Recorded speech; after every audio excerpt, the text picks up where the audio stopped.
Deputetja Jorida Tabaku hedh poshtë të gjitha teoritë konspirative që thonë se në zgjedhjet parlamentare të 11 majit e ndihmoi Edi Rama. Duke ju përgjigjur akuzave të Adriana Kalas dhe atyre që e akuzojnë në këtë drejtim, Tabaku përgjigjet: në një garë ku ti ishe fituesja vetëm sepse mund të isha vetëm nga lista e hapur, jo të gjithë janë të kënaqur. Ajo thekson se votat e saj janë bio dhe demokrata. Ato janë 20 e pak mijë vota demokratësh të cilët më kanë votuar mua, PD-n, se kanë shkuar në thesin e PD-s dhe janë vota bio. Janë vota aq të djathta që i kanë shkuar PD-s. Deklaron ajo. Këto teoritë konspirative ja lëm atyre që din t'i bëjnë, përfundon Tabaku.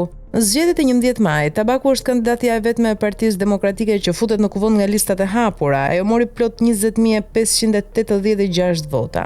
E pyetur nëse vendi mund të shkojë në zgjedhjet parakohshme dhe lokale njëkohësisht, Tabaku thotë se nuk bën dot parashikime të tilla. Pa u zgjidhur situata dhe problematika e zgjedhjeve, unë besoj që është e parakohshme që të flasim. Por nëse kemi një situatë të ndërmjetme me qeveri teknike dhe me shumë çështje të tjera të zgjidhura dhe e zauruara, pastaj është diskutim tjetër, thot ajo.